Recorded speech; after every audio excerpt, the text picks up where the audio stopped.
മഹത്വം ഉണ്ടാകട്ടെ. ഒരുപാട് സന്തോഷം തോന്നുന്നു ഇന്ന് എനിക്കിങ്ങനെ ഒരു വേദിയിൽ ഇവിടെ നിൽക്കാൻ സാധിച്ചതിൽ. അതിന് അവസരം തന്ന ജോൺ മാത്യു അച്ഛനോടും നമ്മുടെ വൈസ് പ്രസിഡന്റ് ഡോക്ടർ റിബുവിനോടും മറ്റ് യുവജനസഖ്യം ഭാരവാഹികളോട് എല്ലാവരോടുമുള്ള നന്ദി ഞാൻ ആദ്യമേ അറിയിക്കട്ടെ. ഇപ്പം എന്നെ ഡോക്ടർ റിബു വിളിക്കുമ്പോൾ എന്നോട് പറഞ്ഞു ഒരു മോട്ടിവേഷണൽ സ്പീച്ച് യുവജനങ്ങൾക്കായി നൽകണം എന്ന്. അത് സ്വന്തം ജീവിതത്തിൽ നിന്നുള്ള അനുഭവങ്ങളും ബൈബിളിൽ നിന്ന് എടുക്കാൻ പറ്റുന്ന ഏടുകളും ചേർത്ത് സംസാരിക്കണമെന്നാണ് എന്നോട് പറഞ്ഞത്. അപ്പം അതിന് മാത്രം അനുഭവങ്ങളൊന്നും ഉള്ള വ്യക്തിയല്ല ഞാൻ, അതിന് മാത്രമുള്ള പ്രായം എനിക്കായിട്ടില്ല. ദൈവികമായ ദർശനം എന്നേക്കാൾ കൂടുതലുള്ള അനേകർ ഇവിടെ തന്നെ നിങ്ങളുടെ ഇപ്പോൾ കൂട്ടത്തിൽ തന്നെ ഇരിപ്പുണ്ട്. യുവജനങ്ങൾ കൂടാതെ പുറകിലിരിക്കുന്നവർക്ക് എന്നേക്കാൾ അധികം ദൈവദർശനം ഉള്ളവരാണെന്ന് ഞാൻ വിശ്വസിക്കുന്നു. അതുകൊണ്ട് അതിലും വളരെ ഡീറ്റെയിൽഡായിട്ട് സംസാരിക്കാനോ അല്ലെങ്കിൽ നിങ്ങളെ ഉത്ബോധിപ്പിക്കാനോ എനിക്ക് എത്രത്തോളം കഴിയുമെന്ന് എനിക്കറിയില്ല. എങ്കിലും അതിനായി ഞാൻ ചൂസ് ചെയ്തിരിക്കുന്ന ഒരു ടോപ്പിക്കാണ് purpose, perseverance and God's plan for your life. ആദ്യം തന്നെ ഞാൻ എന്നെപ്പറ്റി 2 വാക്ക് സംസാരിക്കാം. എല്ലാവരും എന്നെ അറിയണമെന്നില്ല, കുട്ടികൾ എസ്പെഷ്യലി പുറകിലിരിക്കുന്നവർക്കെല്ലാം അറിയായിരിക്കും. ഞാൻ ഡോക്ടർ അജയ്, ഇവിടെ നമ്മുടെ ഇടവകയിലെ മേച്ചേരി ഒരു കുടുംബാംഗമാണ്. നിങ്ങളൊക്കെ അറിയുന്ന റോയെങ്കിൽ വത്സമാമയുടെ ഇളയ മകൻ. എനിക്കൊരു ബ്രദർ ഉണ്ടായിരുന്നു. ബ്രദർ ഞങ്ങളെ വിട്ടു പിരിഞ്ഞിട്ട് ഇപ്പോൾ 6 വർഷം ആവുന്നു. ഞാൻ എന്നെ നാട്ടിലധികം ആരും കാണാത്തതിന് കാരണം ഞാൻ ചെറുപ്പം മുതലേ 10 വയസ്സായപ്പോൾ മുതലേ ഞാൻ നാട്ടിലുണ്ടായിട്ടില്ല എന്നുള്ളതാണ്. 10ാമത്തെ വയസ്സിൽ ഹോസ്റ്റൽ ജീവിതത്തിനായിട്ട് ജവഹർ നവോദയ വിദ്യാലയയിൽ പഠിക്കാൻ പോയതാണ്. അന്ന് എൻട്രൻസ് എഴുതി അങ്ങനെ നവോദയയിൽ സെലക്ഷൻ കിട്ടുകയും അവിടെ പോവുകയും ചെയ്തു. അതിനുശേഷം ജീവിതം നവോദയയിലായിരുന്നു സ്കൂളിംഗ്.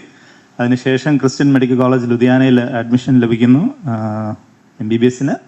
അതിനുശേഷം മറ്റു പല ഹോസ്പിറ്റലുകളിലും അവിടെ കാണുന്ന മറ്റു പല ഹോസ്പിറ്റലുകൾ ഇൻക്ലൂഡിങ് കൊൽക്കത്ത സിഹോറ, നമ്മുടെ സിഹോറ ആശ്രമത്തിൽ 1 വർഷം വർക്ക് ചെയ്യാനിടയായിട്ടുണ്ട്.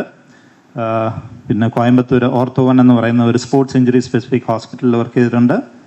ഡയക്കോണിക് ക്ലിനിക്കം എന്ന് പറയുന്നത് ജർമ്മനിയിലുള്ള ഒരു ഹോസ്പിറ്റലാണ്. 2 മാസത്തോളം അവിടെ സേവനം അനുഷ്ഠിച്ചിട്ടുണ്ട്. ഇപ്പോൾ കോട്ടയത്ത് മാങ്ങാനം മന്ദിരം ആശുപത്രിയിൽ ജോലി ചെയ്യുന്നു. ഓക്കെ, ഇപ്പം ഞാൻ പറഞ്ഞു നമ്മുടെ ടോപ്പിക് ഇന്നത്തേത് purpose, perseverance and God's plan for your life. Purpose of life എന്താ? നമ്മുടെ ഒരു പർപ്പസ് ഓഫ് ലൈഫ് എന്ന് പറയുന്നതിന് ഉദ്ദേശിക്കുന്നത് എന്താ? ആർക്കെങ്കിലും ഒരാൾക്ക്? പർപ്പസ് എന്ന് പറയുമ്പോൾ നമ്മൾ ഈ ലോകത്തിലായിരിക്കുന്നത്, നമ്മൾ ജീവിക്കുന്നതിന് നമുക്കൊരു ലക്ഷ്യം, നമ്മുടെ ജീവിക്കാൻ ഒരു മുന്നോട്ടെടുക്കുന്ന തീരുമാനങ്ങൾ എങ്ങനെ ആവണം എന്നാണ് ഒരു പർപ്പസ് എന്നുകൊണ്ട് ഉദ്ദേശിക്കുന്നത്. വളരെ കറക്റ്റായിട്ടുള്ള ഒരു ഉത്തരമാണ് പറഞ്ഞത്. നമ്മുടെ ജീവിത ലക്ഷ്യമല്ല, ലക്ഷ്യം എന്ന് പറയുന്നത് ഒരു എയിമാണ് അല്ലേ? എന്നാൽ നമ്മുടെ ആ ഒരു ഇപ്പോൾ ലക്ഷ്യം എന്ന് പറയുന്നത് മറ്റു പലതും ആകാം. നമുക്കിപ്പം നല്ല മാർക്ക് വാങ്ങിക്കണം, പഠിച്ച് നല്ല മാർക്ക് വാങ്ങണം, ഇന്ന ജോലി ലഭിക്കണം എന്നൊക്കെ പറയുന്നത് ഒരു എയിമാണ് അല്ലേ? എന്നാൽ നമ്മൾ എന്തിനത് ചെയ്യുന്നു എന്നുള്ളതാണ് പർപ്പസ്. അത് തന്നെയാണ് മോൻ ഉദ്ദേശിച്ചതും പറഞ്ഞു വന്നത് വളരെ കൃത്യമായിട്ട് തന്നെയാണ്. അതാണ് പർപ്പസ് ഓഫ് ലൈഫ്. എന്നാൽ ഒരു പർപ്പസിലേക്ക്, നമ്മുടെ പർപ്പസ് നമ്മൾ തിരിച്ചറിയണമെങ്കിൽ നമുക്ക് ജീവിതത്തിൽ എയിം ഉണ്ടായിരിക്കണം അല്ലേ? ഒരു ലക്ഷ്യബോധം ഉണ്ടായിരിക്കണം. അപ്പോൾ ഇത് തമ്മിൽ ആദ്യമേ നമ്മളൊന്ന് വ്യത്യാസപ്പെടുത്തി അറിഞ്ഞിരിക്കേണ്ടത് വളരെ അനിവാര്യമാണ്. എയിം എന്താണ്, പർപ്പസ് എന്താണ്? ഇപ്പോൾ എയിം എന്ന് പറയുന്നത് is what you want to become or what you want to achieve അല്ലേ? ഇപ്പോൾ ഒരു 12ാം ക്ലാസ്സിൽ പഠിക്കുന്ന ഒരു കുട്ടിക്ക് 12th എല്ലാ സബ്ജക്റ്റിനും A+ വാങ്ങണം എന്നുള്ളതായിരിക്കും അന്നേരത്തെ ഒരു എയിം. 10ൽ പഠിക്കുന്ന കുട്ടിക്ക് അതുപോലെ തന്നെ ആയിരിക്കും. അത് കഴിഞ്ഞൊരു എൻട്രൻസിന് പ്രിപ്പയർ ചെയ്യുന്ന ആൾക്ക് ഒരു എൻട്രൻസിന് നല്ല മാർക്ക് അച്ചീവ് ചെയ്ത് ഒരു സെലക്ഷൻ വാങ്ങണം എന്നുള്ളതാണ് അപ്പോഴത്തെ എയിം. എയിം മാറിക്കൊണ്ടിരിക്കും. ഇപ്പോൾ ഉള്ള എയിം ആയിരിക്കില്ല നാളെ ഉള്ളത്. അതുപോലെ തന്നെ ഒരേ സമയത്ത് നമുക്ക് ഒന്നിലധികം എയിം കാണും അല്ലേ? നമുക്ക് എൻട്രൻസിനും ഒരേപോലെ പെർഫോം ചെയ്യണം, മറ്റേതെങ്കിലും ഒരു ഏരിയയിലൂടെ പെർഫോം ചെയ്യണം എന്നുള്ളത്, ഇതൊക്കെ എയിമാണ്. ആൻഡ് മോസ്റ്റ്ലി ഇത് നമ്മുടെ ഒരു കരിയറുമായിട്ട് ഓറിയൻറ്റഡ് ആയിരിക്കും. നമ്മുടെ കരിയർ ഡെവലപ്മെൻറ്റ്, നമുക്ക് എവിടെ എത്തിച്ചേരണം എന്നുള്ളതിനെ പറ്റി ആസ്പദമായിരിക്കും നമ്മുടെ ജീവിതത്തിലെ ലക്ഷ്യങ്ങൾ കൂടുതലും. പക്ഷെ പർപ്പസ് ഓഫ് ലൈഫ് എന്ന് പറയുന്നത് എന്താണ്? പർപ്പസ് ഓഫ് ലൈഫ് എന്ന് പറയുന്നത് നമ്മുടെ ജീവിതത്തിൽ നമുക്കൊരു ലക്ഷ്യബോധം ഉണ്ടെങ്കിൽ ആ ലക്ഷ്യത്തിൽ, അല്ലെങ്കിൽ നമ്മൾ എന്താകണമെന്ന് തീരുമാനിക്കുന്നു, എന്തുകൊണ്ട് നമ്മളാകണം, അല്ലെങ്കിൽ ദൈവം എന്തുകൊണ്ട് നമ്മളെ അത് ചൂസ് ചെയ്യിപ്പിക്കുന്നു എന്നുള്ളത് തിരിച്ചറിയുന്നതാണ് നമ്മുടെ പർപ്പസ് ഓഫ് ലൈഫ്. ഇത് യൂഷ്വലി ഒന്നേ ഉണ്ടാവുള്ളൂ. ഞാൻ പറഞ്ഞു എയിം നമുക്ക് പലത് കാണും, പക്ഷെ നമ്മുടെ ഒരു ദിശാബോധമാണ് പർപ്പസ് ഓഫ് ലൈഫ് എന്ന് പറയുന്നത്. അപ്പോൾ അത് യൂഷ്വലി ഒരാൾക്ക് കോൺസ്റ്റൻ്റ് ആയിരിക്കും. അത് തിരിച്ചറിയുക എന്നുള്ളതാണ് നമ്മുടെ ജീവിതത്തിൻ്റെ ലക്ഷ്യവും. നിങ്ങളൊക്കെ ഉറങ്ങാതിരിക്കാൻ വേണ്ടി ഒരു കാര്യം കാണിക്കാം. ഇത് ഏത് സിനിമയല്ലേ? നല്ലതായിട്ട് സിനിമ കാണുന്നവരാരുള്ളത്? ഓർമ്മയില്ല? ഇവിടെ എന്താണ് അവർ തമ്മിൽ സംസാരിക്കുന്നത് അറിയോ? അവിടെ എന്താ ചോദ്യം ചോദിക്കുന്നത്?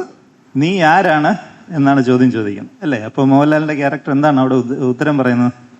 ഉത്തരമില്ല. ഞാൻ ആരാണ് എന്നത് തിരിച്ചറിയുന്നതാണ് നമ്മുടെ ജീവിതലക്ഷ്യം. വളരെ അർത്ഥവത്തായിട്ടുള്ള ലൈൻ, ഒരു സിനിമയിൽ നിന്ന് എടുത്തിട്ടുള്ളതാണെങ്കിലും അവിടെ തുടർന്ന് പറയുന്നുണ്ട്, മനുഷ്യൻ മഹാജ്ഞാനത്തിൻ്റെ കൈലാസം കയറുമ്പോഴും അവൻ്റെ ഉള്ളിൽ ഉത്തരം കിട്ടാതെ മുഴങ്ങുന്ന ചോദ്യമാണ് ഞാൻ ആര്. അത് തിരിച്ചറിയാനുള്ള നിയോഗമാണ് നമ്മൾ ഓരോ മനുഷ്യജന്മത്തിൻ്റെയും അല്ലേ? ഒരു സിനിമയിൽ വന്നിട്ടുള്ളതാണെങ്കിലും വളരെ അർത്ഥവത്തായിട്ടുള്ള ഒരു ലൈനായിട്ട് തോന്നി. നിങ്ങളൊക്കെ ഉറങ്ങാതിരിക്കാനും കൂടെയാണ് ഒരു സിനിമയിലെ പടം അവിടെ ഇട്ടത് എന്നുള്ളതേ ഉള്ളൂ. അതാണ് പർപ്പസ് ഓഫ് ലൈഫ്. നമ്മുടെ പർപ്പസ് നമ്മൾ തിരിച്ചറിയണം. എന്നാൽ ഒരു പർപ്പസ് ഉണ്ടാവണമെങ്കിൽ അതിനു മുന്നേ നമുക്ക് ജീവിതത്തിൽ ഒരു ലക്ഷ്യം വേണം, എയിം വേണം. ഓക്കെ, ഇപ്പോൾ ഇതൊക്കെ തന്നെയാണ് നമ്മുടെ എയിം എന്ന് പറയുന്നത്. യൂഷ്വലി നമ്മുടെ ഒരു കരിയർ ഓറിയൻറ്റഡ്, സക്സസ് ഓറിയൻറ്റഡ് അല്ലെ മണി ഓറിയൻറ്റഡ് ആയിരിക്കും. എന്നാൽ നമ്മുടെ ലക്ഷ്യം, നമ്മുടെ പർപ്പസ് എന്ന് പറയുന്നത് usually impact oriented, service oriented ആയിരിക്കും. നമുക്ക് നമ്മുടെ കമ്മ്യൂണിറ്റിയോട് നമുക്ക് എന്ത് തിരിച്ചു നൽകാനാകുന്നു എന്നുള്ളതൊക്കെയാണ് നമ്മുടെ പർപ്പസ് ഓഫ് ലൈഫ്. ഓക്കെ, ഒരു ഉദാഹരണം പറയാം. 3 മേസ്ത്രിമാർ ഒരു ഭിത്തി കെട്ടുകയാണ്. അപ്പോൾ ഒരാൾ വന്ന് ആദ്യത്തെ മേസ്ത്രിയോട് ചോദിക്കുന്നു, നീ എന്ത് ചെയ്യാണ്? അപ്പോൾ അയാൾ പറഞ്ഞു, ഐ ആം ലേയിങ് ബ്രിക്സ്, ഞാൻ ഇഷ്ടികകൾ അടുക്കി വയ്ക്കുകയാണെന്ന് പറഞ്ഞു. രണ്ടാമത്തെ ആളോട് ചോദിച്ചപ്പോൾ പറഞ്ഞു, ഞാനൊരു ഭിത്തി കെട്ടുകയാണെന്ന് പറഞ്ഞു. എന്നാൽ മൂന്നാമത്തെ ആൾ പറഞ്ഞു, ഞാനൊരു പള്ളി പണിയുകയാണ്, and that church is going to inspire generations to come എന്ന് പറഞ്ഞു. അപ്പോൾ ഇതിൽ ആ ഒരു പർപ്പസ് ശരിക്കും മനസ്സിലാക്കി ജോലി ചെയ്തത് ആരാണ്? മൂന്നാമത്തെ വ്യക്തിയാണ് അല്ലേ? മറ്റു രണ്ടുപേരും അതിനെ ആദ്യത്തെ ആൾ വളരെ ഒരു നാരോ മൈൻഡഡ് ആയിട്ടുള്ള ഒരു ആൻസർ പറഞ്ഞു. രണ്ടാമത്തെ ആൾ കുറച്ചുകൂടെ വിപുലമായിട്ട് ചിന്തിച്ചു, ഞാനൊരു ഭിത്തി കെട്ടുകയാണെന്ന് പറഞ്ഞു. എന്നാൽ മൂന്നാമത്തെ ആളാണ് അതിൻ്റെ പിന്നിലെ ഒരു പർപ്പസ് മനസ്സിലാക്കി പ്രവർത്തിക്കുന്നത്. അതിനുവേണ്ടി ഒരു എക്സാമ്പിൾ തന്നു എന്നേ ഉള്ളൂ. ഓക്കെ, നിങ്ങളുടെ ജീവിതത്തിലെ എയിം പലതുമാകാം. ഒരു ഡോക്ടർ ആകാനാകാം, ഒരു എഞ്ചിനീയർ ആകാനാകാം, അല്ലെങ്കിൽ ക്യാൻ ബിക്കം എൻ ഓൺട്രപ്രന്യൂർ, ഒരു ബിസിനസ്സുകാരനാവാനാവാം, ഒരു അത്ലീറ്റ് ആവാം. പക്ഷേ your purpose is bigger than your profession, and the purpose is why God placed you there. നിങ്ങളെ എന്തിനവിടെ ദൈവമാക്കി, എന്തിനൊരു ഡോക്ടർ ആക്കുന്നു, അല്ലെങ്കിൽ എന്തിനൊരു എഞ്ചിനീയർ ആക്കുന്നു, അല്ലെങ്കിൽ എന്തിനൊരു അത്ലീറ്റ് ആകുന്നു എന്നത് തിരിച്ചറിയുന്നതാണ് നമ്മുടെ purpose in life. A person can achieve all his aims and still feel empty. ജീവിതത്തിൽ അനേകം ലക്ഷ്യങ്ങളുണ്ടായിരുന്നു, അതെല്ലാം അച്ചീവ് ചെയ്തു. പക്ഷേ എന്നിട്ടും അവൻ ജീവിതത്തിൽ നിരാശനാണ്. കാരണം അവൻ്റെ പർപ്പസ് മനസ്സിലാക്കിയിട്ടില്ല. എന്നാൽ തൻ്റെ പർപ്പസ് അറിയാവുന്ന ഒരാൾക്ക് മൾട്ടിപ്പിൾ ഫെയിലിയേഴ്സ് വന്നാൽ പോലും, ജീവിതത്തിൽ പല നിരാശകൾ നേരിടേണ്ടി വന്നാൽ പോലും, അതിൽ he will be happy because he had his purpose.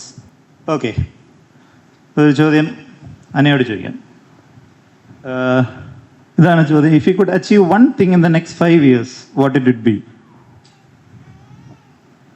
നല്ലൊരു പേഴ്സൺ ആവുക. അതൊരു വളരെ ബ്രോഡായിട്ടുള്ള ഒരു ആൻസറാണ്, നല്ലൊരു പേഴ്സൺ ആകുക എന്ന്. ഞാൻ കുറച്ചുകൂടെ അത്രയും ബ്രോഡായിട്ടുള്ള ഒരു ഉത്തരമല്ല പ്രതീക്ഷിച്ചത്. നമ്മളിപ്പോൾ എയിമിനെ പറ്റിയാണ് സംസാരിക്കുന്നത്, നമ്മൾ പർപ്പസിനെ പറ്റിയല്ല. പർപ്പസ് ഇൻ ലൈഫിനെ പറ്റി പറയുമ്പോൾ യെസ്, നല്ലൊരു പേഴ്സൺ ആകുക, നല്ലത് ചെയ്യുക എന്നൊക്കെയുള്ളത് നമ്മുടെ ജീവിത പർപ്പസിനെ പറ്റി. എന്നാൽ ഒരു എയിം പറഞ്ഞേ, ഒരു അടുത്ത 5 വർഷത്തിന് ശേഷം എവിടെയായിരിക്കണം എന്ന്.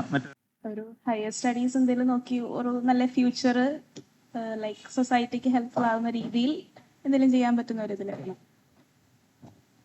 ഇപ്പം ഹയർ സ്റ്റഡീസ് അഗെയിൻ അവിടെ ഇപ്പോഴും നമ്മളത് ആലോചിച്ച് തുടങ്ങിയിട്ടില്ല എന്നുള്ളതാണ് പലരുടെയും പ്രശ്നം.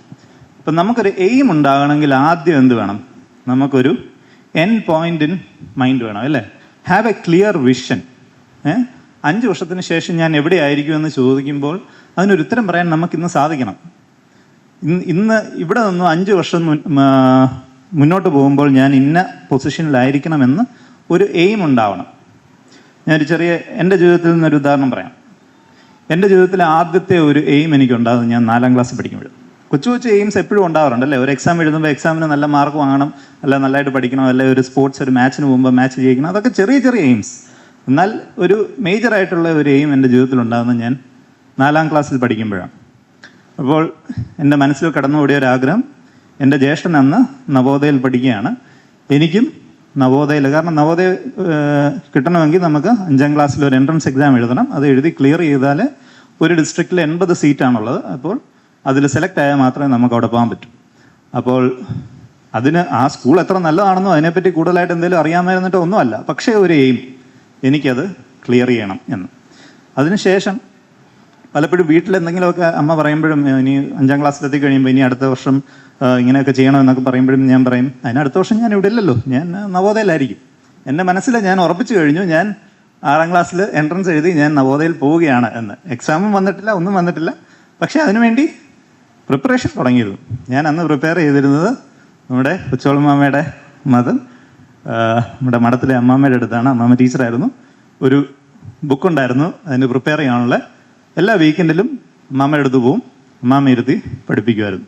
അങ്ങനെയാണ് നവോദയയിലേക്ക് പോകുന്നത്. അപ്പം ഒരു ക്ലിയർ എയിം ആ ഒരു ഏജിൽ, അതിനെപ്പറ്റി കൂടുതൽ അറിയാമായിരുന്നിട്ട് ഒന്നുമല്ല, പക്ഷെ ഒരു ലക്ഷ്യബോധം ഉണ്ടാകും. അതാ ആദ്യത്തെ. അതിനുശേഷം മറ്റു പല ലക്ഷ്യങ്ങളും ഉണ്ടായിരുന്നു എന്നുള്ളതാണ്.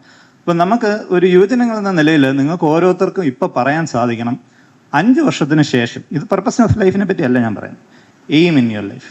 ഒരു എയിം ഉണ്ടാവണം, ഒരു ലക്ഷ്യബോധം. അതിലേക്ക് എത്താൻ പിന്നെ വേണ്ടത് അതിനുവേണ്ടി കഠിനാധ്വാനം ചെയ്യുക എന്നുള്ളത്. So define your goal, write it down. അത് എഴുതി വയ്ക്കണം. ബൈബിളിൽ ഹബാക്കൂക്കിൽ പറയുന്നുണ്ട്, ഇത് ഏവർക്കും കാണുവാൻ വേണ്ടി പലകമേൽ എഴുതി വെക്കണമെന്ന്. അത് മറ്റൊരു കോണ്ടെക്സ്റ്റിൽ പറയുന്നതാണ്. അത് ഇസ്രായേൽ മക്കളോട് പറയാൻ വേണ്ടി ദൈവം ഹബാക്കൂക്കിനോട് പറയുന്ന കാര്യമാണ്. പക്ഷേ അതിൽ ആ പറയുന്ന വാചകം വളരെ ഇമ്പോർട്ടൻ്റ് ആണ്. അത് എഴുതി പലകമേൽ വെക്കുക, ഏവർക്കും കാണാൻ വേണ്ടി എന്ന് പറയുന്നത്. അതുപോലെ നമുക്കൊരു ലക്ഷ്യമുണ്ടായാൽ അത് എഴുതി വയ്ക്കുക. വേണമെങ്കിൽ ഒരു ചെറിയ കാർഡിൽ എഴുതിയിട്ട് ബൈബിളിൽ വയ്ക്കുക, ഇത് അടുത്ത ലക്ഷ്യം ഇതാണ്. ഒന്നാവാം, ഒന്നിലധികമാവാം. Write it down and visualise it. ഞാൻ പറഞ്ഞ പോലെ, ഞാൻ എൻ്റെ ഉദാഹരണം പറഞ്ഞു. ഞാൻ 5 പഠിക്കുമ്പോഴേ പറയായിരുന്നു, അടുത്ത വർഷം ഞാൻ ഇവിടെ ഇല്ല, ഞാൻ നവോദയ പോവാണ്, ഉറപ്പിച്ചു കഴിഞ്ഞു. ഞാൻ അന്നേ വിഷ്വലൈസ് ചെയ്യുകയാണ്, ഇല്ല, ഞാൻ അടുത്ത വർഷം ഇവിടെ ഉണ്ടാവില്ല, ഞാൻ പഠിക്കുന്നത് നവോദയയിലായിരിക്കുമെന്ന്. അത് പിന്നെ കിട്ടുകയും ചെയ്തു. ഒരു പക്ഷേ അത് എല്ലാം നമ്മൾ അച്ചീവ് ചെയ്യണമെന്നില്ല. നമ്മുടെ എല്ലാ എയിംസിലും നമുക്ക് ഫെയിലിയേഴ്സ് ഉണ്ടാവും. എല്ലാ എയിമും നമ്മൾ അച്ചീവ് ചെയ്യണമെന്നില്ല. പക്ഷേ അതിൽ നിരാശപ്പെടുകയല്ല വേണ്ട, അതിലേക്ക് നമുക്ക് പിന്നീട് വരാം. So define your goal, write it down and visualise it. ഇനി നമുക്കൊരു ലക്ഷ്യം ഉണ്ടായാൽ മാത്രം പോരാ, ലക്ഷ്യം ഒരുപാടുണ്ടാവും, പക്ഷേ അതിനുവേണ്ടി പ്രയത്നിക്കണം. നമ്മളായിട്ട് പ്രയത്നിക്കാതെ ഒന്നിനും നമുക്ക് ഫലം ലഭിക്കാൻ പോകുന്നില്ല. സോ ഒരു എൻജിനീയർ ആകണം എന്നുള്ളത് നമ്മുടെ ഡ്രീം ആയിരിക്കാം, പക്ഷേ അതിനുവേണ്ടിയുള്ള നമ്മുടെ പ്രയത്നം എന്തായിരിക്കണം? ടു സ്റ്റഡി കൺസിസ്റ്റൻ്റ്ലി, അതിനുവേണ്ടി പ്രിപ്പയർ ചെയ്യുക എന്നുള്ളത്. And discipline meats motivation. പലർക്കും നമ്മളെ ഒന്ന് മോട്ടിവേറ്റ് ചെയ്യാൻ പറ്റും, അല്ലേ? ഇപ്പം ഞാനിപ്പോൾ വന്ന് സംസാരിക്കുന്ന പോലെ നമുക്ക് 100 പേരെ വിളിച്ച് സംസാരിപ്പിക്കാം. പക്ഷേ അത് നമ്മുടെ ജീവിതത്തിൽ ഒരു ഡിസിപ്ലിനായി മാറിയില്ല എങ്കിൽ അതുകൊണ്ട് കാര്യമില്ല. And discipline has to be consistent. നിരന്തര പ്രയത്നമായിരിക്കണം. അതിനെയാണ് പെർസിവറൻസ് എന്ന് പറയുന്നത്. പെർസിവറൻസ് എന്ന വാക്കിൻ്റെ അർത്ഥം നിരന്തര പ്രയത്നം എന്നാണ്. അതിലേക്ക് നിരന്തരമായി നമ്മൾ കൺസിസ്റ്റൻ്റ് ആയിട്ട്, അല്ലാതെ ഒരാഴ്ച നല്ലതായിട്ട് നമ്മൾ ഡിസിപ്ലിൻഡ് ആയിട്ട് കുറച്ച് കാര്യങ്ങൾ ചെയ്തു, പക്ഷേ അതിനുശേഷം നമ്മളത് വിട്ടുപോയാൽ എന്ത് പറ്റും? അവിടെ അത് ബ്രേക്ക് ആകുകയാണ്, അല്ലേ? ആ നിരന്തര പ്രയത്നത്തിലാണ് നമുക്ക് സക്സസ് കണ്ടെത്താൻ കഴിയുക. ഇപ്പം നിരന്തര പ്രയത്നം എന്ന് പറയുന്നത് എങ്ങനെ? ഒരു വലിയൊരു ടാസ്ക് നമ്മുടെ മുന്നിലുണ്ട്. അതിനെ നമ്മളെപ്പോഴും ചെറിയ ചെറിയ എയിംസ് ആയിട്ട് ബ്രേക്ക് ഡൗൺ ചെയ്യുക, അല്ലേ? MS ധോണി അറിയത്തില്ലേ? MS ധോണിയെ പറ്റി പുസ്തകങ്ങൾ വരെ വന്നിട്ടുണ്ട്. പുള്ളിയുടെ മെൻ്റൽ സ്ട്രെങ്ത്തിനെ പറ്റി, പുള്ളി എങ്ങനെ ഇത്രയും ടഫ് സിറ്റുവേഷൻസിലും ക്രഞ്ച് സിറ്റുവേഷൻസിലും വളരെ കൂളായി അതിനെ നേരിടുന്നു എന്നതിൽ പുള്ളിയുടെ മാനസികമായ പഠനങ്ങൾ വരെ നടത്തിയിട്ടുണ്ട് MS ധോണിയെ പറ്റി. അപ്പോൾ MS ധോണിക്ക് എല്ലായിടത്തും പറയാനുണ്ടായിരുന്നത്, എപ്പോഴും ഒരു വലിയ ലക്ഷ്യം ചേസ് ചെയ്യാനുള്ളപ്പോഴും അല്ലെങ്കിൽ നമുക്ക് അച്ചീവ് ചെയ്യാനുള്ളപ്പോഴും പുള്ളി എന്ത് ചെയ്യുമായിരുന്നു? അതിനെ break down into smaller targets and achieve that smaller target. അതിൽ ചിലപ്പോൾ ഇച്ചിരി പിന്നോട്ട് പോയെന്നിരിക്കാം, എല്ലാ ടാർഗറ്റും കറക്റ്റ് ടൈമിൽ, പക്ഷെ അത് പിന്നീട് മേക്കപ്പ് ചെയ്യാൻ ശ്രമിക്കുക. അപ്പം അതായിരുന്നു അതിൽ എപ്പോഴും വന്നിട്ടുള്ള ഒരു മേജർ പോയിന്റ്. അപ്പം നമുക്കൊരു ലക്ഷ്യബോധം വരുമ്പോൾ അതിനെ ഒരു എക്സാമിന് വേണ്ടി പ്രിപ്പയർ ചെയ്യണം. 10 ചാപ്റ്റർ പഠിക്കാനുണ്ടെങ്കിൽ ഓക്കെ, 2 ദിവസം കൊണ്ട് ഒരു ചാപ്റ്റർ, അല്ലെങ്കിൽ ഉള്ള ദിവസങ്ങളനുസരിച്ച് 2 ദിവസം കൊണ്ട്, 2 ദിവസം ഉള്ളപ്പോൾ 2 ദിവസം കൊണ്ട് ഒരു ചാപ്റ്റർ എന്നല്ല ഞാൻ ഉദ്ദേശിച്ചത്. അങ്ങനെ അതിനെ ബ്രേക്ക് ഡൗൺ ചെയ്ത് പഠിക്കാൻ ശ്രമിക്കുക, അല്ലെ പ്രിപ്പയർ ചെയ്യാൻ ശ്രമിക്കുക എന്നുള്ളതാണ് അതിൻ്റെ ഒരു നമുക്ക് അതുമായിട്ട് സ്റ്റിക്ക് ഓൺ ചെയ്യാനുള്ള ഒരു ഏറ്റവും നല്ല ടെക്നിക്. സദർശി വാക്യങ്ങളിൽ പറയുന്നുണ്ട്, the plans of the diligent leads to profit. അല്ലേ? എന്ന് പറഞ്ഞാൽ ഒരു ഉത്സാഹിയുടെ പ്രവർത്തനങ്ങളെ എപ്പോഴും ഫലം കാണും. നമ്മൾ നിരന്തരമായ ഉത്സാഹം ഉണ്ടെങ്കിൽ, നിരന്തര പ്രയത്നം ഉണ്ടെങ്കിൽ മാത്രമേ നമുക്കതിന് ലക്ഷ്യം കാണാൻ സാധിക്കുകയുള്ളൂ. Don't fear failure. ഒരു തോൽവി ഉണ്ടായാൽ ഉടനെ നമ്മൾ മുട്ടുമടക്കുകയാണോ വേണ്ടത്? അല്ല. ഞാൻ വീണ്ടും എൻ്റെ ജീവിതത്തിൽ നിന്നൊരു ഉദാഹരണം പറയാം. ഇപ്പോൾ പറഞ്ഞ പോലെ സ്കൂളിംഗ് ഒക്കെ കഴിഞ്ഞ് 12th വരെയൊക്കെ നല്ലതായിട്ട് പഠിച്ചു. എല്ലാ ക്ലാസ്സുകളിലും സാധാരണ എപ്പോഴും ടോപ്പ് 5 ഉണ്ടാവും. നമ്മളെപ്പോഴും ഒരു ജീവിതത്തിൽ വിജയങ്ങൾ മാത്രം അനുഭവിച്ചുകൊണ്ടിരിക്കുന്ന ഒരു കാലഘട്ടമാണ്. അങ്ങനെ ഇരിക്കുമ്പോഴാണ് 10th കഴിഞ്ഞപ്പോൾ ഇല്ല, എനിക്ക് അടുത്ത ലക്ഷ്യം MBBS പോകണം എന്നുള്ളതാണ്. അപ്പോഴത്തേക്കും 10th കഴിഞ്ഞപ്പോൾ നവോദയം എന്നൊക്കെ മാറി പ്രൈവറ്റ് സ്കൂളിൽ എൻട്രൻസ് കോച്ചിങ്ങിനൊക്കെ ആയിട്ട് പോയി ചേർന്നു. അവിടെ ചെന്നപ്പോൾ ഇവിടെ നിന്ന് നവോദയയിൽ വലിയ നമ്മുടെ ഒരു ചെറിയ ഏരിയയിൽ വളരെ വലിയ രാജാവിനെ പോലെ വിലസിയിട്ട് നമ്മൾ ചെന്ന് ചേർന്നത് ഒരു വലിയ സ്കൂളിൽ. അവിടെ ഓൾ ഓവർ കേരള ഉള്ള എല്ലാ ബെസ്റ്റ് സ്റ്റുഡൻസും വന്ന് പഠിക്കുന്ന സ്കൂൾ. അവിടെ ചെന്നപ്പോഴേക്കും നമ്മൾ ടോപ്പ് 5 പോയിട്ട് ആദ്യത്തെ 50 പോലും ഉണ്ടാവില്ല. അപ്പോഴത്തേക്ക് ഓൾറെഡി നമുക്ക് ടെൻഷൻ കൂടുകയാണ്, ഭാരമേറുകയാണ്. അത് കഴിഞ്ഞ് okay, but still life goes on. പഠിച്ചു. എൻട്രൻസ് റിസൾട്ട് വന്നപ്പോൾ കിട്ടിയില്ല. MBBS കിട്ടിയില്ല, BDS കിട്ടുമായിരുന്നു. പക്ഷേ അപ്പോഴേക്കും ലൈഫിൽ നിരാശയായി. ഒരു ഫെയിലിയർ വന്ന ഉടനെ എന്താ ചെയ്യുക? പിന്നെ തൊട്ടടുത്ത് നമ്മൾ എന്താ ചെയ്യുക? ജീവിതത്തിൽ ഒരു തോൽവി സംഭവിച്ചാൽ എല്ലാവരും എന്താ അടുത്ത് ചെയ്യുന്നത്? തോൽവി ഞങ്ങളാരും തോൽവി നേരിടാത്തവരാണെന്നാണോ? അല്ല, നമ്മൾ സംസാരിക്കണം, അല്ലേ? നമ്മൾ അതിനെപ്പറ്റി നമുക്ക് ഏറ്റവും ക്ലോസ് ആയിട്ടുള്ളവരോട് സംസാരിക്കുക എന്നുള്ള ആരാ? നമ്മുടെ ഫാമിലിയാണ്. Talk to your family, not just your family. നമുക്ക് അത്രയും ക്ലോസ് ആയിട്ടുള്ള ഫ്രണ്ട്സ് ഉണ്ട്. എല്ലാവരുമായിട്ട് അത് ഡിസ്കസ് ചെയ്യുക. എന്നിട്ട് അതിലേക്കൊരു നമ്മളൊരു മുന്നോട്ടുള്ള വഴിയെപ്പറ്റി ആലോചിക്കുകയാണ് ചെയ്യുന്നത്, അല്ലേ? ഒരു ഫെയിലറിൽ ഒരിക്കലും പതർ ചെയ്തുകൊണ്ട് കാര്യമില്ല. ലോകത്ത് ജയിച്ചിട്ടുള്ള ആരും തന്നെ ഒരു തവണത്തെ പരിശ്രമം കൊണ്ട് ജയിച്ചിട്ടില്ല. അല്ലെങ്കിൽ ഒറ്റ തവണയായിട്ട് നമ്മൾ കാണുന്നതിൻ്റെ പിന്നിൽ നിരന്തരമായ പ്രയത്നത്തിൻ്റെയും പിന്നിലുള്ള തോൽവികളുടെയും ഒരു ബാക്ക് സ്റ്റോറി ഉണ്ട് എന്നുള്ളതാണ്. അപ്പം അങ്ങനെയാണ് പിന്നീടും ഞാൻ വീണ്ടും പഠിക്കാൻ പോകുന്നത്. എൻട്രൻസ് കോച്ചിങ്ങിനായിട്ട് വീണ്ടും 1 വർഷം പ്രിപ്പയർ ചെയ്യാൻ പോകുന്നു. അതിനുശേഷമാണ് പിന്നീട് എൻട്രൻസ് ഒക്കെ ക്ലിയർ ചെയ്യുന്നത്. So don't be afraid of failures. ജീവിതത്തിൽ തോൽവികൾ ഉണ്ടാകും. അതിനെ നേരിടാൻ നമ്മൾ പ്രാപ്തരാകുക, സജ്ജരാകുക എന്നുള്ളതാണ് ഇമ്പോർട്ടൻറ്റ്. Manage your time. ഈ ജീവിതത്തിൽ എല്ലാവർക്കും 24 മണിക്കൂറേ ഉള്ളൂ, അല്ലേ? ആ സമയത്തെ നമ്മൾ എങ്ങനെ വിനിയോഗിക്കുന്നു എന്നുള്ളതിലാണ് കാര്യം. നമുക്കൊരു വലിയ ലക്ഷ്യം മുന്നിലുള്ളപ്പോഴും നമ്മൾ മറ്റുള്ള കാര്യങ്ങൾക്ക് വേണ്ടി, അനാവശ്യമായ കാര്യങ്ങൾക്ക് വേണ്ടി സമയം ചിലവഴിക്കുന്നതിൽ നമ്മുടെ സമയം കൂടുതൽ ഡാമേജ് ആവത്തേ ഉള്ളൂ. ആൻഡ് നമുക്ക് കൂടുതൽ കോൺസെൻട്രേറ്റ് ചെയ്യാനുള്ള നമ്മുടെ മെൻ്റൽ സ്ട്രെങ്തും കുറയുകയാണ് ചെയ്യുന്നത്. എസ്പെഷ്യലി ഇന്നത്തെ ഈ സോഷ്യൽ മീഡിയയുടെ ഒക്കെ കാലത്തിൽ എല്ലാവർക്കും ഉണ്ടാകാവുന്ന ഒരു കാര്യമാണ്. കാരണം ഇറ്റ്സ് ലൈക്ക് ആൻ അഡിക്ഷൻ, അല്ലേ? സോഷ്യൽ മീഡിയയിൽ എന്താ സംഭവിക്കുന്നത്? ഒരു റീല് കാണും. എല്ലാവരും റീല് കാണുന്നവരല്ലേ? റീല് കാണും, ഉടനെ തന്നെ സ്ക്രോൾ ചെയ്ത് അടുത്ത റീലിലോട്ട് പോകും. എന്തോ സംഭവിക്കുന്നത്? നമ്മുടെ ബ്രെയിനിലൊരു ഡോപ്പമിൻ സർജ് ഉണ്ടാകണം. ഡോപ്പമിൻ ഇസ് ഒരു ഗുഡ് ഹോർമോൺ. നമുക്ക് നല്ലൊരു പ്ലഷർ തരുന്ന ഒരു ഹോർമോണാണ്. അപ്പം ഒരു റീല് കണ്ടുകൊണ്ടിരിക്കുമ്പോൾ അപ്പോൾ അത് കണ്ടുകൊണ്ടിരിക്കുന്ന ആ സമയത്ത് ഒരു പ്ലഷർ ഉണ്ടാവും. ഓക്കെ, അതിൻ്റെ ഒരു സർജ് കുറഞ്ഞു വരുന്ന ഉടനെ തന്നെ നമ്മൾ അടുത്ത ഇതിലോട്ട് സ്കിപ്പ് ചെയ്യും, വീണ്ടും കണ്ടുകൊണ്ടിരിക്കും. അതിങ്ങനെ ഈ ഒരു ഡോപ്പമിൻ സർജ് ഇങ്ങനെ നമ്മുടെ ബ്രെയിനിനെ ഇങ്ങനെ ആക്റ്റീവാക്കി നിലനിർത്തിക്കൊണ്ടേയിരിക്കും. എന്നാൽ നമുക്ക് നഷ്ടമാകുന്നത് നമ്മുടെ വിലപ്പെട്ട സമയമാണ്. നമ്മുടെ പ്രയത്നത്തിനും നമ്മുടെ ഒരു ഗോളിലേക്ക് എത്താനുള്ള നമ്മുടെ പരിശ്രമത്തിന് വേണ്ടിയുള്ള സമയമാണ് അവിടെ നഷ്ടമാകും. ഒരു ആൽക്കഹോളിക്കിനോ അല്ലെങ്കിൽ ഒരു അഡിക്റ്റിനുള്ള അതേ സെയിം ബ്രെയിനിൽ നടക്കുന്നത് സെയിം പ്രോസസ്സാണ്. ഒരു ആൽക്കഹോളിക്കിന് കള്ള് കുടിക്കുമ്പോൾ ഉണ്ടാകുന്നത് ഇതേ ഡോപ്പമിൻ സർജ് ആണ്. Same cycle is being repeated when we are scrolling through social media. Okay, so manage your time. Then team building. Team ബിൽഡിങ്ങിനെ പറ്റി പതിയെ ഞാൻ അടുത്ത 1-2 സ്ലൈഡിൽ സംസാരിക്കാം. B flexible. നമ്മുടെ പ്ലാൻസ് മാറിക്കൊണ്ടിരിക്കും. നമ്മളൊരു ലക്ഷ്യത്തിലേക്ക് നമ്മൾ യാത്ര തുടങ്ങി, പക്ഷേ അതവിടെ എത്തണമെന്നില്ല. ഇൻ ബിറ്റ്വീൻ അതിൽ വ്യതിയാനങ്ങൾ ഉണ്ടായെന്നിരിക്കാം. അതിനെ അക്സെപ്റ്റ് ചെയ്യാൻ നമ്മൾ തയ്യാറായിരിക്കാം.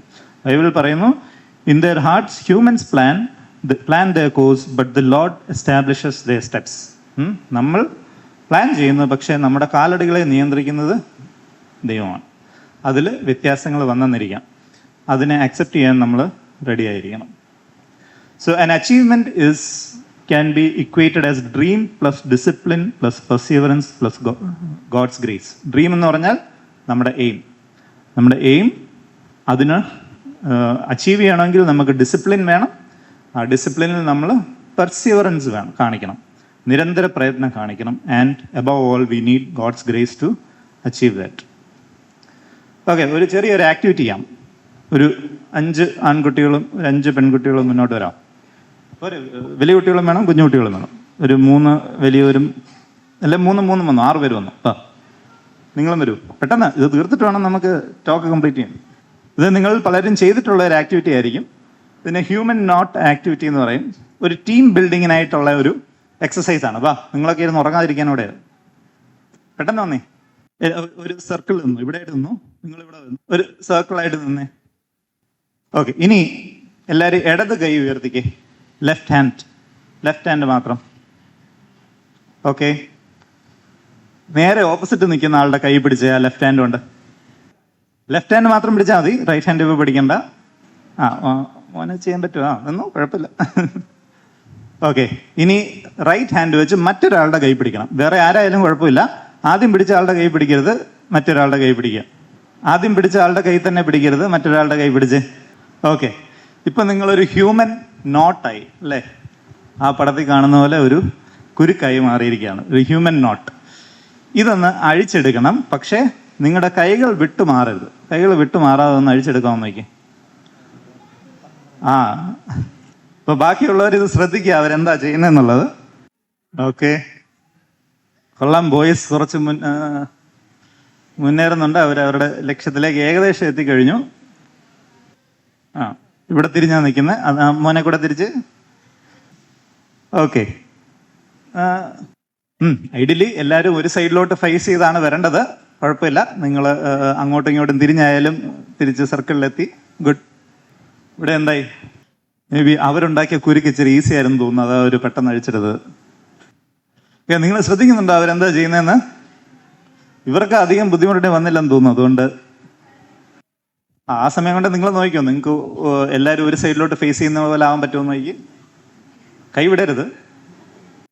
ഓക്കെ, ഓൾമോസ്റ്റ് എത്തി. കുഴപ്പമില്ല, ഇപ്പോഴും ചെറിയൊരു കുരുക്കൊക്കെ ബാക്കിയുണ്ട്. വന്നോ, ഇരുന്നു. ഗുഡ്. രണ്ടുപേരും രണ്ട് കുട്ടികൾ നല്ലതായി പ്രയത്നിച്ചു. ഇവിടെ എന്താണ് സംഭവിച്ചത്? അവര് ഒരു കുരു കഴിക്കാൻ പറഞ്ഞപ്പോൾ അവരെന്താണ് തമ്മിൽ ചെയ്തത്? ഇതൊരു ടീം ബിൽഡിംഗ് ആക്ടിവിറ്റി ആയിരുന്നു. ഒരു ടീമായിട്ട് എങ്ങനെ പ്രവർത്തിക്കാൻ എന്നുള്ളത്. നമുക്ക് ഏതൊരു ലക്ഷ്യത്തിലേക്ക് എത്തണമെങ്കിൽ നമുക്ക് എല്ലാ കാര്യത്തിനും നമുക്ക് തന്നെ പ്രയത്നിച്ചാൽ മാത്രം പോരായിരിക്കും. നമുക്കൊരു ടീം അല്ലെങ്കിൽ നമുക്കൊരു സപ്പോർട്ട് സിസ്റ്റം ആവശ്യമായിട്ടുണ്ട് അല്ലേ? ആ ടീമിലെ ഏറ്റവും പ്രധാനപ്പെട്ട കാര്യം എന്താണ്? കമ്മ്യൂണിക്കേഷൻ ആയിരുന്നു. ഇവർക്ക് അധികം കമ്മ്യൂണിക്കേറ്റ് ചെയ്യേണ്ടി വന്നില്ലെന്ന് തോന്നുന്നു. അവരത് വലിയ കമ്മ്യൂണിക്കേഷൻ ഒന്നും ഇല്ലാതെ തന്നെ അത് അഴിച്ചെടുത്തു. പക്ഷേ നിങ്ങൾ പെൺകുട്ടികളെ ശ്രദ്ധിച്ചിരുന്നെങ്കിൽ മനസ്സിലാവും, അവർ തമ്മിൽ ഡിസ്കസ് ചെയ്യായിരുന്നു. ഇങ്ങനെയല്ല, ഇതുവഴി ഇങ്ങനെ വന്നാൽ നമുക്ക് ഈ കുരു കഴിക്കാം, അല്ലെങ്കിൽ ഇവിടുന്ന് ഇങ്ങോട്ട് മാറണം, അല്ലെങ്കിൽ ഇതിൻ്റെ ഇടയിൽ കൂടെ ചാടണം എന്നൊക്കെ അവർ പറയുന്നുണ്ടായിരുന്നു. സോ കമ്മ്യൂണിക്കേഷൻ അത് ഒരു ടീം ബിൽഡ് ചെയ്യുന്നിടത്ത് വളരെ ആവശ്യമാണ്. പിന്നെ നമ്മുടെ ഒരു ടീം ചൂസ് ചെയ്യുന്നതിൽ, ഈ ഗെയിമിലെ കാര്യമല്ല പറയുന്നത്, നമ്മുടെ ജീവിതത്തിൽ നമ്മുടെ ഒരു ക്ലോസ് സർക്കിൾ ഗ്രൂപ്പിലേക്ക് നമ്മൾ ആരെയൊക്കെ ഇൻവൈറ്റ് ചെയ്യുന്നു, ആരെയൊക്കെ നമ്മളെ സ്വാധീനിക്കാൻ സഹായിക്കുന്നു എന്നുള്ളത് വളരെ ഇമ്പോർട്ടൻ്റ് ആണ്. നമ്മുടെ ഫാമിലി ഒബ്വിയസ്ലി അതിലുണ്ട്. അത് കൂടാതെ മറ്റാരൊക്കെ അതിലേക്ക് കടന്നു വരുന്നു എന്നുള്ളതിൽ നമ്മൾ as youngsters you should be very careful അല്ലേ? ഇന്നത്തെ കാലത്ത് അതിന് വളരെയധികം നമ്മൾ പല രീതിയിലുള്ള കൂട്ടുകെട്ടുകളിലും ബന്ധങ്ങളിലും ചെന്ന് ഏർപ്പെടാൻ സാധ്യതയുള്ള ഒരു ഏജാണ്. അതിൽ വളരെ അധികം സൂക്ഷിക്കേണ്ടിയിരിക്കും. ആരെ നമ്മളെ സ്വാധീനിക്കാൻ നമ്മൾ അനുവദിക്കുന്നു എന്നുള്ളത്. Okay, so that is about team building in achieving your aims. Okay, നിങ്ങൾക്ക് ജീവിതത്തിൽ എന്തെങ്കിലുമൊക്കെ ഈ എയിംസിലോട്ടൊക്കെ അച്ചീവ് ചെയ്യണമെന്നുണ്ടെങ്കിൽ ജീവിതത്തിൽ പല കാര്യങ്ങളും നമുക്ക് ചേഞ്ച് ചെയ്യേണ്ടതായിട്ടുണ്ട്. എന്തായിരിക്കും? എന്തെങ്കിലും ഒരു കാര്യം അവിടെ എഴുതിയിരിക്കുന്നത് നോക്കണ്ട, നിങ്ങൾക്ക് സ്വന്തം ലൈഫിൽ ചേഞ്ച് ചെയ്യണമെന്ന് തോന്നിയിട്ടുണ്ടെങ്കിൽ എന്തായിരിക്കും ഒരു ഹാബിറ്റ് ചേഞ്ച് ചെയ്യണമെന്ന് തോന്നിയിട്ടുണ്ട്? കമ്മ്യൂണിക്കേറ്റ് ഇത് വരണം. ആങ്കർ. വളരെ ഒരു സത്യസന്ധമായ ഉത്തരവാണെന്ന് തോന്നുന്നു അവിടുന്ന് പറഞ്ഞത്. ആങ്കർ. മോനോ, ജീവിതത്തിൽ എന്തെങ്കിലും ഒരു ഹാബിറ്റ് ചേഞ്ച് ചെയ്യണമെന്ന് തോന്നി? എനിക്ക് നാളെ മുതൽ കുറച്ചുകൂടെ ഇന്ന കാര്യം നല്ലതായിട്ട് ചെയ്യാൻ തോന്നിയിരുന്നെങ്കിൽ എന്ന് തോന്നിയിട്ടുണ്ടോ?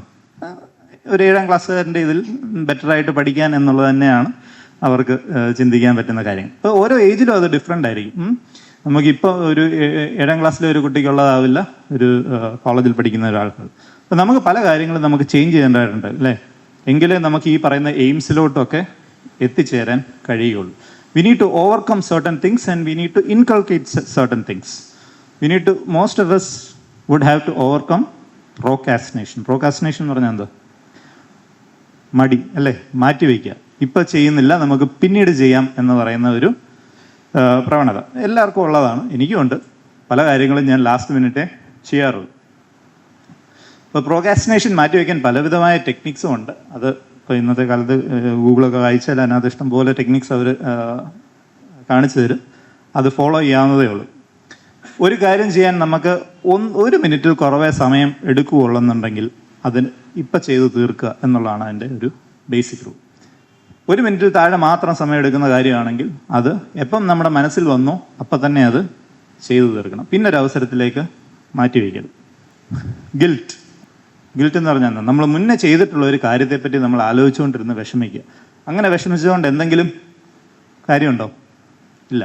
അത് നമ്മളെ ഒരു രീതിയിലും നമ്മുടെ മുന്നോട്ടുള്ള പ്രയത്നത്തെ അത് ഇമ്പ്രൂവ് ചെയ്യാനോ ഒന്നും പോകുന്നില്ല. ഇൻഫാക്ട് അത് നമ്മുടെ ബ്രെയിനിനെ കൂടുതൽ ബ്രെയിൻ ഫോഗ് ചെയ്യാന്ന് പറയും. കൂടുതൽ നമ്മളെ ബ്രെയിനിനെ ഡാമേജ് ചെയ്തുകൊണ്ടിരിക്കുന്നതേ ഉള്ളൂ. റിസെൻമെൻറ്റ് ആൻഡ് ആങ്കർ ഇവിടെ ഒരാൾ പറഞ്ഞു എനിക്ക് ആങ്കർ കൺട്രോൾ ചെയ്യാൻ സാധിക്കണം എന്നുള്ളത്. നമുക്ക് പെട്ടെന്ന് പല കാര്യങ്ങളിലും നമുക്ക് ദേഷ്യം തോന്നാം. ചിലപ്പോൾ നമ്മുടെ മാതാപിതാക്കൾ പറയുന്ന കാര്യത്തോടായിരിക്കും. പെട്ടെന്ന് നമുക്ക് അത് ഇഷ്ടപ്പെടാതിരിക്കാം, പെട്ടെന്ന് അതിനോട് ദേഷ്യം തോന്നുന്നിരിക്കാം. ഇമ്മീഡിയറ്റ് ആയിട്ട് ഒരു രീതിയിലും അതിനെ റിയാക്ട് ചെയ്യാതിരിക്കുക എന്നുള്ളതാണ് അന്നേരം ചെയ്യേണ്ട കാര്യം. ഒരു രീതിയിലും നമുക്ക് ദേഷ്യം തോന്നുമ്പോൾ ഇമ്മീഡിയറ്റ് ആയിട്ട് അതിനെ സമാധാനമായി അല്പം ആലോചിച്ച് നോക്കുക. അതിൽ ഏതൊരു കാര്യമായാലും അതിൻ്റെ 2 വശങ്ങൾ കാണും. നമ്മൾ മറ്റേ സൈഡിൽ നിന്ന് പറയുന്ന ആളുടെ ഒരു ആംഗിളൂടെ ചിന്തിക്കാൻ എപ്പോഴും ശ്രമിക്കണം. എന്നിട്ട് മാത്രം റിയാക്ട് ചെയ്യുക. ഇമ്മീഡിയറ്റ് ആയിട്ട് റിയാക്ട് ചെയ്യുന്നത് യൂഷ്വലി അത് ഒരു കലഹത്തിലേ ചെന്ന് അവസാനിക്കുകയുള്ളൂ. ഫിയർ, പേടി. എനിക്കിത് ചെയ്യാൻ പറ്റുമോ, അല്ലെ എന്നെ കൊണ്ട് ഇത് ചെയ്യാൻ കഴിയുമോ എന്നുള്ള പേടി. ഒരു എയിമിലേക്ക് നമ്മൾ മൂവ് ചെയ്യുമ്പം നമ്മൾ എന്തിനാണ് പേടിക്കുന്നത്? കൂടിപ്പോയാൽ എന്ത് പറ്റും? നമ്മൾ ആ ഒരു ലക്ഷ്യത്തിൽ തോറ്റുപോകും. അത്രയല്ലേ ഉള്ളൂ. തോറ്റുപോയാലും നമുക്കത് വീണ്ടും അച്ചീവ് ചെയ്യാനുള്ള അവസരങ്ങൾ ജീവിതത്തിലുണ്ട്. മെറ്റീരിയലിസം എന്ന് പറഞ്ഞാൽ എന്താ? നമുക്ക് ഒരു ലൗകികമായ പല കാര്യങ്ങളോടുമുള്ള ഒരു ആഗ്രഹം. ഇതിനെ ഡിഡ്രോട്ട് എഫക്റ്റ് എന്ന് പറയും. ഡിഡ്രോട്ട് എന്ന് പറയുന്ന ഒരു പഴയ ഫ്രഞ്ച് ചിന്തകനായിരുന്നു. അദ്ദേഹം ഒരു 1700s ജീവിച്ചിരുന്ന ആളാണ്. ഒരു എൻസൈക്ലോപീഡിയ അന്നത്തെ കാലത്ത് ഇറക്കിയിരുന്നു. അത് വളരെ ഫേമസ് ആയിരുന്നു. പക്ഷെ ഇദ്ദേഹത്തിന് പേഴ്സണലി അദ്ദേഹം വളരെ പൂറായിരുന്നു. ഒരു സാമ്പത്തികമായ ഒരു അഭിവൃദ്ധിയുള്ള ആൾ അല്ലായിരുന്നു ഇദ്ദേഹത്തിന്. എന്നാൽ പെട്ടെന്ന് ഒരു ദിവസം ഒരു സൗഭാഗ്യം കടന്നു വരികയാണ്. ഒരു റഷ്യൻ എംപറർ ഇദ്ദേഹത്തിൻ്റെ എൻസൈക്ലോപീഡിയ വളരെയധികം വില കൊടുത്ത് വാങ്ങുന്നു. അപ്പോൾ ഇദ്ദേഹത്തിനാണ് സ്വന്തം മകളുടെ ഒരു വിവാഹം നടത്താൻ പോലുള്ള പൈസ ഇല്ലാതിരിക്കുന്ന സമയത്തായിരുന്നു ഇതുണ്ടായത്. അപ്പോൾ ഇദ്ദേഹം ഇത് കിട്ടിയപ്പോൾ ഇന്നത്തെ ഒരു കണക്കിൽ ഏകദേശം $1.5 lakh ഇക്വലൻ്റ് ആയിട്ടുള്ള എമൗണ്ടാണ് അന്ന് ലഭിക്കുന്നത്.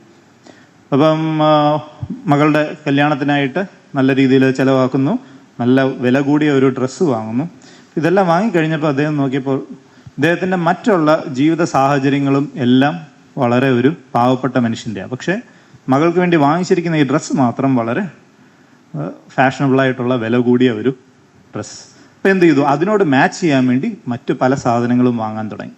അപ്പം ഒന്ന് കഴിഞ്ഞപ്പോൾ അടുത്ത് കഴിഞ്ഞപ്പോൾ അടുത്തത്, അങ്ങനെ അദ്ദേഹം ആ പണം മുഴുവൻ വളരെ പെട്ടെന്ന് തന്നെ ചിലവാക്കി തീർന്നു. ഇതിനെയാണ് ഡിഡ്രോട്ട് എഫക്റ്റ് എന്ന് പറയുന്നത്. നമുക്കൊരു ലൗകികമായ ഒരു സാധനത്തിനോട് അല്ലെ ഒരു ഇൻട്രസ്റ്റ് തോന്നിക്കഴിഞ്ഞാൽ പിന്നെ ഇറ്റ് കീപ്സ് ഓൺ ഇൻക്രീസിങ്. അപ്പോൾ അതിനെ റെസ്ട്രിക്റ്റ് ചെയ്യാൻ നമ്മൾ ശീലിക്കണം.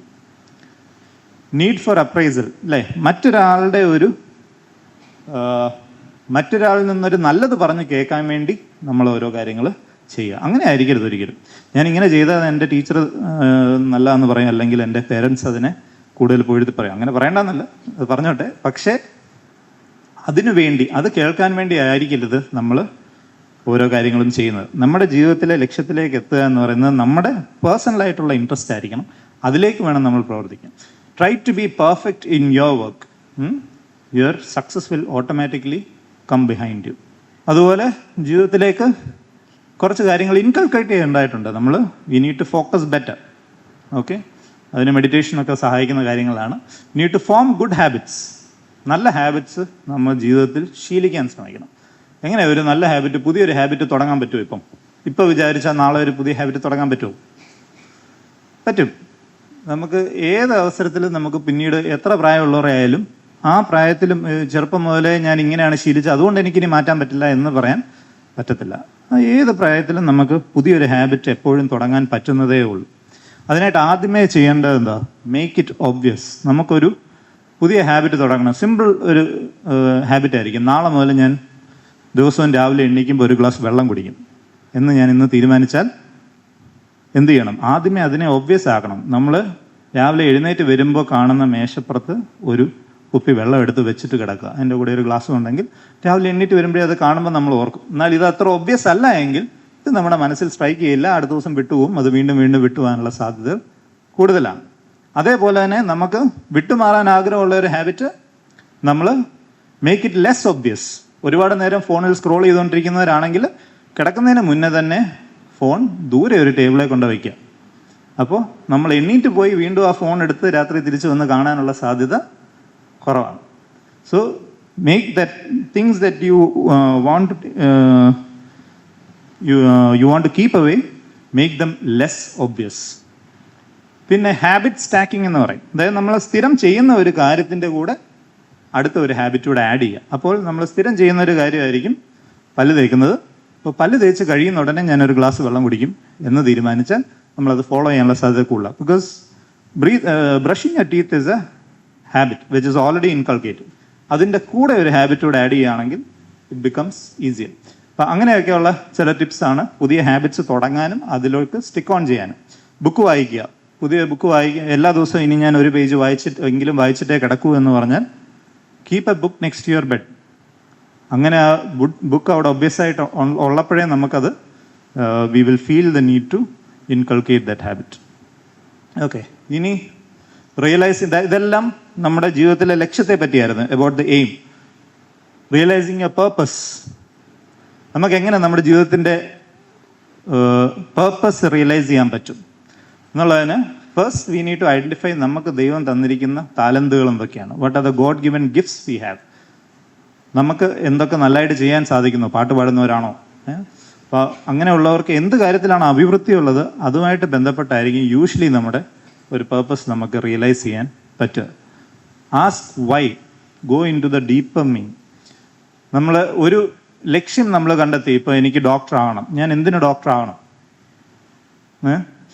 ഓക്കെ, അത് ആൾക്കാരെ ശുശ്രൂഷിക്കാൻ. എന്തിനു ശുശ്രൂഷിക്കണം? അങ്ങനെ നമ്മൾ അതിലേക്ക് ഡീപ്പറായിട്ടുള്ള തോട്ട്സിലോട്ട് പോകുമ്പോഴാണ് നമുക്ക് നമ്മുടെ ജീവിതത്തിൻ്റെ പർപ്പസ് മനസ്സിലാകാൻ സാധിക്കുകയുള്ളൂ. Learn through service. എല്ലാ ആഴ്ചയും പള്ളി വരുന്നവരാണ് നിങ്ങളെല്ലാവരും. എല്ലാ ആഴ്ചയും പള്ളി വരുമോ? എല്ലാവരും വരാറുണ്ടോ? ഉണ്ട്, എല്ലാവരും വരും. ഓക്കെ, ഇപ്പം ഇന്ന് അച്ഛൻ നമ്മളോട് സംസാരിച്ചപ്പോൾ എന്താ മൂന്നാമത്തെ പോയിന്റായിട്ട് എന്തോ പറഞ്ഞേ? പള്ളി വന്ന് ശ്രദ്ധിച്ചോ നോക്കട്ടെ. എന്താ മൂന്നാമത്തെ പോയിന്റ് എന്തോ പറഞ്ഞു? ശ്രദ്ധിച്ചില്ല? ആരേലും ഓർക്കുന്നു? യുവജനങ്ങളും ഇല്ല ജോലികൾ പറയും. ആരാധന ദൈവനാമത്തിന്റെ മഹത്വത്തിനായി എന്ന് പറഞ്ഞാൽ അത് രണ്ടാമത്തെ ഇല്ലായിരുന്നോ? മൂന്നാമത്തെ പോയിന്റ് എൻ്റെ ഓർമ്മയിൽ നമ്മൾ വാക്ക് യുവർ ടോക്ക്. നമ്മുടെ ആരാധനയെ നമ്മുടെ ജീവിതത്തിൽ പ്രാവർത്തികമാക്കുക എന്നുള്ളതാണ്. അതായിരുന്നു മൂന്നാമത്തെ പോയിന്റ്. എനിവേ, അതെ.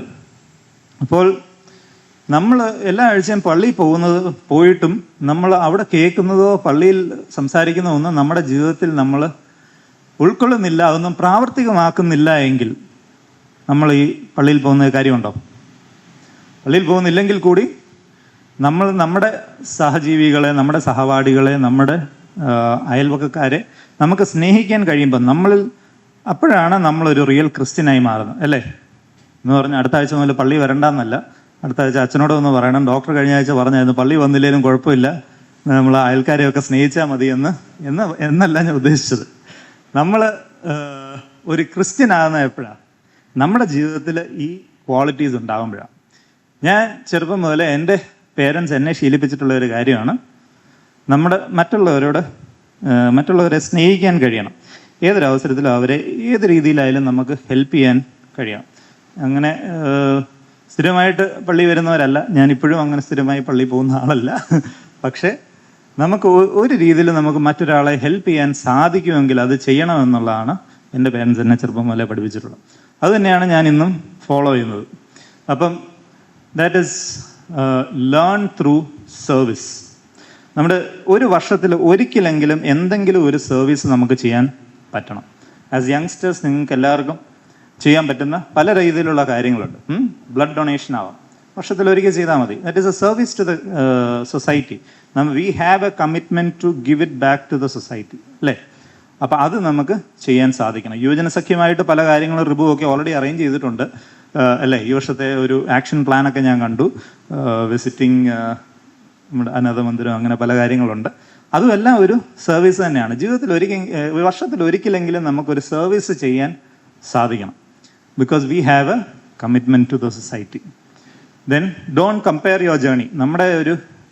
നമ്മൾ ജീവിക്കുന്ന സാഹചര്യമോ നമ്മുടെ ഒരു ലക്ഷ്യമോ അല്ല മറ്റൊരാളുടേത്. അതുമായിട്ട് നമ്മൾ ഒരിക്കലും കമ്പയർ ചെയ്യേണ്ട കാര്യമില്ല. നമ്മുടെ പേർപ്പസ് ഇസ് ഡിഫറെൻറ്റ്. എല്ലാ ഇതിലും ജീവിതത്തിൽ ഉന്നമതി ഉണ്ടെങ്കിൽ മാത്രമേ നമുക്ക് ജീവിതത്തിന് പർപ്പസ് ഉണ്ടാവൂ എന്നൊന്നുമില്ല. നമ്മളായിരിക്കുന്ന സ്ഥാനങ്ങളിൽ നമുക്ക് ജീവിതത്തിൽ പർപ്പസ് ഉണ്ടാവണം. Measure the impact, not just the income. ഇതാണ് ഞാൻ പറഞ്ഞത്. എല്ലാ കാര്യങ്ങളിലും നമ്മൾ ഉന്നമതി ഉണ്ടാകണം എന്ന് നിർബന്ധം ഉണ്ടായിട്ടല്ല. Leave a legacy. നമ്മളെ അടുത്ത തലമുറ എങ്ങനെ അറിഞ്ഞിരിക്കണം എന്നാണ്. കഴിഞ്ഞ തലമുറയിൽ ജീവിച്ചിരുന്ന ഒരു ധനികനായ മനുഷ്യന്റെ പേര് ആർക്കെങ്കിലും പറയാൻ പറ്റുമോ? ഒരു 3-4 പേരുടെ പേര് പറഞ്ഞാൽ ധനികന്മാർ. ഇപ്പോഴത്തെ ഇതിൽ പറയും എലോൺ മസ്ക് അല്ലെങ്കിൽ അംബാനി എന്നൊക്കെ നമ്മൾ പറയുന്ന പോലെ. ഇതിന് മുന്നത്തെ തലമുറയിൽ ആരായിരുന്നു? ആർക്കും പെട്ടെന്ന് അങ്ങനെ ഓർമ്മയൊന്നുമില്ല, അല്ലേ?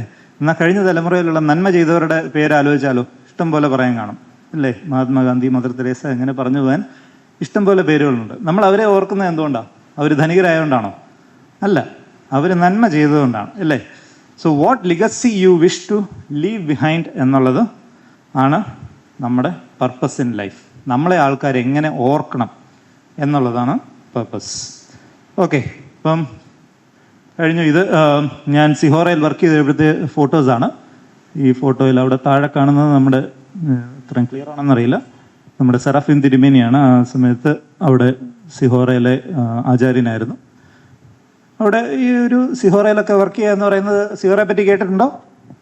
ഓക്കെ, ഇന്ത്യയിൽ മധ്യപ്രദേശിൽ ഇന്ത്യയുടെ സെൻറ്റർ പോയിന്റ് എന്ന് പറയുന്നൊരു പോയിന്റ് ഉണ്ട്. That is very near to Sihora. Sihora എന്ന് പറയുന്ന ഗ്രാമത്തിന് വളരെ അടുത്തുള്ളൊരു ഇതാണ്. അപ്പം പണ്ട്, വർഷം ഞാൻ ഓർക്കുന്നില്ല, മാർത്തോമ സഭയിലെ 3 അച്ഛന്മാർ ഇവിടുന്ന് കേരളത്തിൽ നിന്ന് തിരിക്കുന്നു. ഇന്ത്യയുടെ മധ്യഭാഗത്ത് മാർത്തോമ സഭയ്ക്ക് ഒരു സുവിശേഷ സംഘം ഉണ്ടാവണം, ഒരു സുവിശേഷ വേല ചെയ്യണം എന്നുള്ള ഇതുകൊണ്ട് തിരിക്കുന്നതും അവിടെ ചെന്ന് സെറ്റ് ചെയ്യുന്നതാണ് ഈ ക്രിസ്താബന്തി ആശ്രമം എന്ന് പറയുന്ന ഈ ആശ്രമം. അവിടെ പല രീതിയിലുള്ള ഇവാഞ്ചലിക്കൽ വർക്ക് നടക്കുന്നുണ്ട്. അതിൽ ഒന്നാണ് അവിടുത്തെ ഹോസ്പിറ്റൽ, ആശ്രം ഹോസ്പിറ്റൽ. അപ്പം അവിടെ വർക്ക് ചെയ്യാൻ എനിക്ക് 1 വർഷത്തോളം വർക്ക് ചെയ്യാനുള്ള ഭാഗ്യം ഉണ്ടായിട്ടുണ്ട്. അവിടെ ഇപ്പോഴും വളരെ നമ്മൾ പറഞ്ഞാൽ വിശ്വസിക്കാത്ത രീതിയിൽ വളരെ ബാക്ക്വേർഡ് ആയിട്ടുള്ള ഏരിയ ആണ്. ഞാൻ പോയത് 2011-ലാണ്. ഇപ്പോൾ ഓൾറെഡി 15 വർഷം കഴിഞ്ഞു. ഇപ്പം മാറിയിട്ടുണ്ടാവും ഒരുപാട്. എന്നാലും ഞാൻ പോകുന്ന സമയത്ത് പോലും വളരെ ബാക്ക്വേർഡ് ആയിട്ടുള്ള ഒരു വില്ലേജാണ് സിഹോറയ്ക്ക് ചുറ്റുമുള്ളത്. നമ്മൾ കേരളത്തിൽ നിന്നൊക്കെ പോകുമ്പോൾ നമുക്കതൊരു വളരെ വ്യത്യാസമായിട്ട് ഫീൽ ചെയ്യും. നമ്മളൊരു വഴിയെ നടന്നു പോവുകയാണെങ്കിൽ നമുക്കെതിരെ ഒരു സ്ത്രീ വന്നാൽ അവർ മുഖം കവർ ചെയ്ത് മാറി നിൽക്കും. ഞാനതൊക്കെ കണ്ട് ഞെട്ടിപ്പോയി. ഇങ്ങനെ ആരെങ്കിലും ഇന്നത്തെ കാലത്ത് ചെയ്യുമോ എന്ന് നമ്മളന്ന് വിചാരിക്കും. അതുപോലെ ഹോസ്പിറ്റൽ ട്രീറ്റ്മെൻ്റ് ഒന്നും ആരും അന്നത്തെ ആ ഒരു സമയത്തൊന്നും വില്ലിങ് അല്ല. എല്ലാവരും ബ്ലാക്ക് മാജിക്കും കാര്യങ്ങളുമാണ് ഫോളോ ചെയ്യുന്നത്. അതിൽ നിന്നൊക്കെ നമുക്ക് അവരെ പറഞ്ഞ് മനസ്സിലാക്കിയാലും ഒന്നും അവരൊക്കെ ഉൾക്കൊള്ളാൻ പോലും ഉള്ള അത്രയും വിവരവും വിദ്യാഭ്യാസവും ഇല്ലാത്ത ആൾക്കാരുണ്ട്. അതുപോലെ ഷെഡ്യൂൾ കാസ്റ്റ്, ഷെഡ്യൂൾ ട്രൈബ്സ് ഉണ്ട് അവിടെ. അപ്പോൾ അവിടെയൊക്കെ അത്രയും ബാക്ക്വേർഡ് ആയിട്ട് ഏരിയയിലൊക്കെ പണ്ട് മുതലേ നമ്മുടെ മാർത്തോമ സഭയ്ക്ക് ഒരു സർവീസ് ചെയ്യാൻ സാധിക്കുന്നു എന്നതൊരു വലിയ കാര്യം തന്നെയാണ്. So that is about service giving it back to the society. Now, the last topic ഇന്നത്തെ മൂന്നാമത്തെ ടോപ്പിക് എന്തായിരുന്നു? God's plan for your life. ദൈവത്തിന് നമ്മളെ പറ്റി ഒരു പദ്ധതി ഉണ്ടോ? Does God have a plan for us? Okay, Isaiah chapter 44:2 പറയുന്നത്, I am your creator, you are in my care even you before you are born. നീ ജനിക്കുന്നതിന് മുന്നേ തന്നെ എനിക്ക് നിന്നെപ്പറ്റി ഒരു പ്ലാൻ ഉണ്ട്. സാംസ് പറയുന്നു, you know me inside out, you know every born in my body, you know exactly how I was made, bit by bit how I was sculpted from nothing into something. So നിന്റെ ശരീരത്തിലെ ഓരോ ഇഞ്ചും ഓരോ അസ്ഥിയും ഞാൻ അറിയുന്നു എന്നാണ് പറയുന്നത്.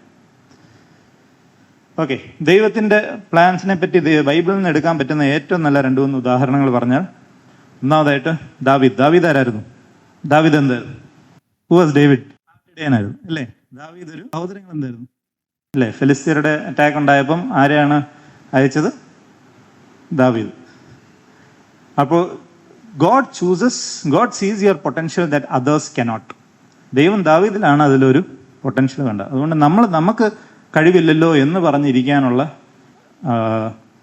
Right ഇല്ല. ദൈവം നമ്മളിൽ ഒരു പൊട്ടൻഷ്യൽ കണ്ടിട്ടുണ്ട്, അതുകൊണ്ടാണ് നമ്മളെ ഒരു കാര്യത്തിന് വേണ്ടി ചൂസ് ചെയ്യുന്നത്. മറ്റൊരു ഉദാഹരണം പറഞ്ഞാൽ മോശയുടെ കഥ അറിയത്തില്ലേ? മോശയുടെ ജനനം മുതൽ നോക്കിയാൽ എല്ലാം ദൈവത്തിൻ്റെ പ്ലാനല്ലേ.